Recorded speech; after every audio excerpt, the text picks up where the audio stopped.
আসসালামু আলাইকুম, নতুন আর একটা ভিডিওতে স্বাগতম। তো আজকে যে ভিডিওটা আমার দেখা সবচেয়ে সুন্দর জায়গা মনে হয় কাশ্মীরের মতন, কিন্তু আসলে এটা হলো কাশ্মীর, এটা বাংলাদেশের রাঙামাটি। ভাই এত সুন্দর আল্লাহ যে রাঙামাটিরে বানায় রাখছে, যদি আপনি না যান বুঝতে পারবেন না।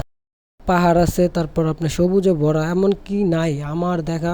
একটা পাহাড়ে আপনি কি দেখতে চান? ফুল গাছ, তারপর ঝর্ণা, আলহামদুলিল্লাহ সব আছে, শুধু নাই বরফটা। কাশ্মীরে যেহেতু বরফ আছে, এই জায়গায় বরফটা নেই। আপনি একটু যদি দেখেন এত সুন্দর ভিউ, আমার জীবনে প্রথম এত সুন্দর জায়গা দেখছি।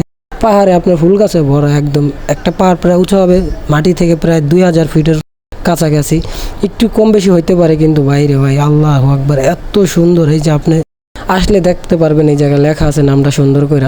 আমি উঠতেছিলাম, অনেকক্ষণ যাবত উঠতেছি আর ভিডিও করতেছি, অনেক জায়গা জুড়ে পাহাড়টা।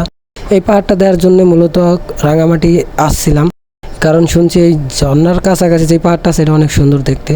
একটা দোলনা আছে, তো বাট দোলনায় আমি উঠি নাই, কিন্তু ভাই দোলনাটা যে কত উপরে, যদি একমাত্র আপনি আসেন তখন বুঝতে পারেন। আমি আরও উপরে যাইতেছিলাম, এরা কিভাবে এই সিঁড়িটা বানাইছে জানি না, কিন্তু এত উপরে আর ঢালু দেখেন, ওই যে কত নিচে। অলরেডি আমি 2 থেকে 100 ফুট উপরে আসছি, আরও অনেক দূর গেছে এটা।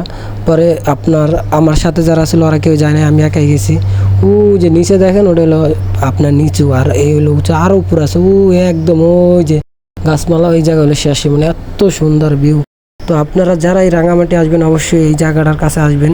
এই পাহাড়টা আপনার বললেই হবে, বোট নিয়ে আসতে পারবেন। বোটে আপনার হয়তো জনপ্রতি ভাড়া পড়বে 300 থেকে 400 টাকা, কিন্তু সবাই মিলে আসলে ভালো হয়। আপনার 6 থেকে 7 জন, আমরা আসছিলাম আমাদের পুরো 8-9 জন মেম্বার। তো আমরা সারাদিন ঘুরছি, কিন্তু ভাই সবচেয়ে মানে ঘোরার ভিত্তি এই জায়গাটাই পাইছি মজার, এত সুন্দর, মন পুরা জুড়ে গেছে এক কথায়। চারদিকে সবুজে ঘেরা, ঝর্ণার পানি পড়তেছে, তারপর পাখির কলরব, মানে ডাকতেছে পাখি। আপনি যদি এই জায়গায় আসেন আপনার মন ভালো হইতে